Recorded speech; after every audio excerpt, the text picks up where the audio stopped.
तो इसलिए हमें दिशा ठीक ना मिलने से हम भ्रमित हो गए और परमात्मा से दूर होते चले गए, और परमात्मा से दूर होकर के हम विकारी बन गए। तो हमने क्या त्यागना है? बीड़ी, शराब, मांस, तंबाकू को परित्याग करना है। चोरी, ठगी, जारी, लूट, खसोट, डाके, इनको त्यागना है। ये हमने त्यागने पड़ेंगे।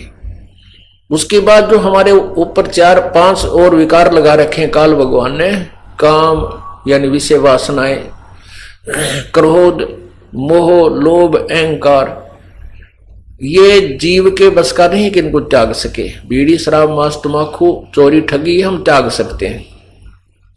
इनको नॉर्मलाइज करने के लिए काम, क्रोध, मोह, लोभ, अहंकार, इसके लिए परमात्मा ने तरीके बताए हैं, विधि बताई है, इसका ट्रीटमेंट बताया है कि सत्संग विचार सुने, उनके ऊपर पूरा विचार करे, अर्थात ज्ञान। दूसरा भक्ति भगवान की, तीसरा दान।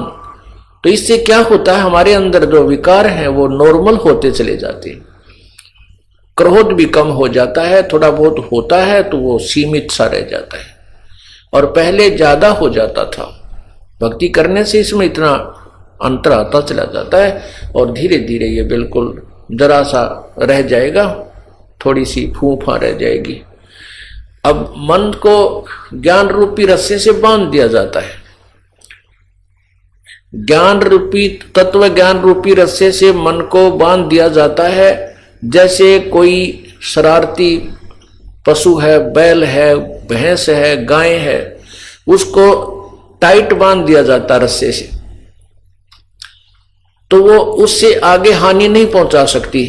उस रस्से की रेंज में ही वह ऐसे सिर सुर मार कर अपनी फूफा कर लेगी, लेकिन हानि नहीं पहुंचा सकता वो पशु।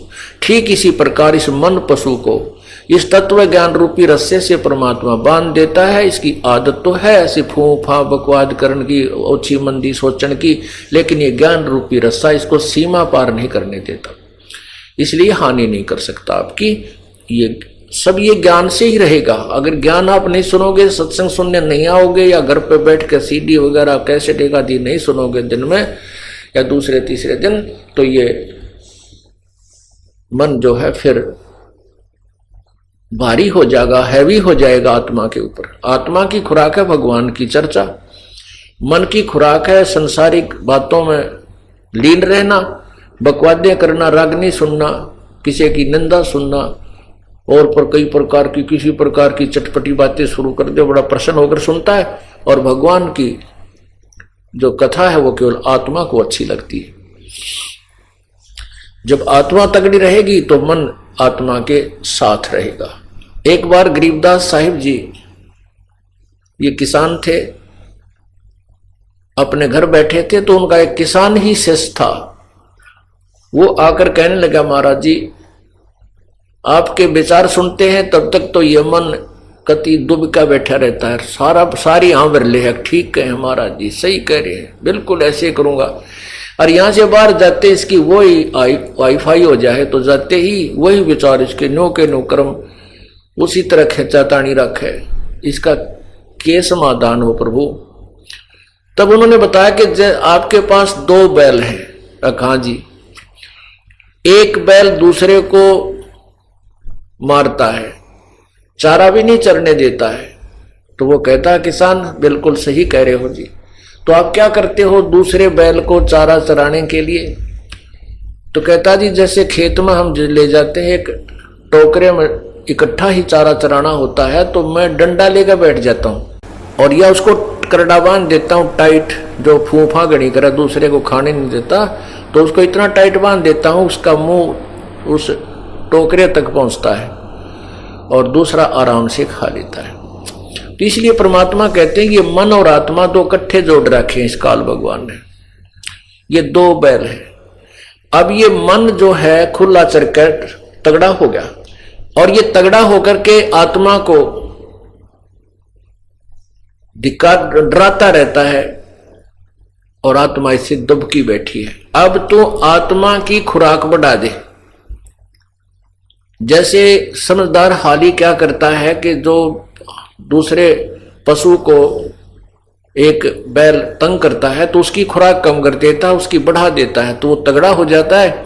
उस शरीफ ने तो मारना ही नहीं उसको, शरीफ बैल है वो नहीं मारता कभी दूसरे को। वो तगड़ा जब हो जाता है तो वो दूसरा कमजोर हो जाता है, तो उसकी आप ही मतना पड़ती है उस तगड़े की तरफ सींग सांग पहनाने की। तो इसी प्रकार परमात्मा कहते हैं कि जब तुम आत्मा की खुराक बढ़ा दोगे या मजबूत हो जाएगी, तगड़ी हो जाएगी, फिर ये मन इसके अनुकूल होने लग जाएगा। मन इसको आत्मा इसको घसीट लेगी, अपने साथ घसीटती रहेगी और अन्य मार्ग पर नहीं जाने देगी। अभी ये आत्मा को घसीट ले जाता है, अपनी मर्जी चलाता है। इसलिए पुण्यात्मा सत्संग में आने से ज्ञान होता है अपने को कि हमने क्या करना चाहिए।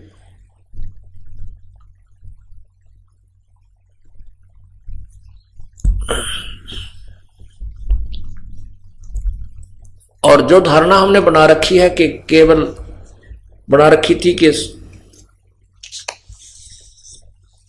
मोक्ष तो वही प्राप्त करते हैं जो घर त्याग जाते हैं, ऐसा कुछ नहीं है।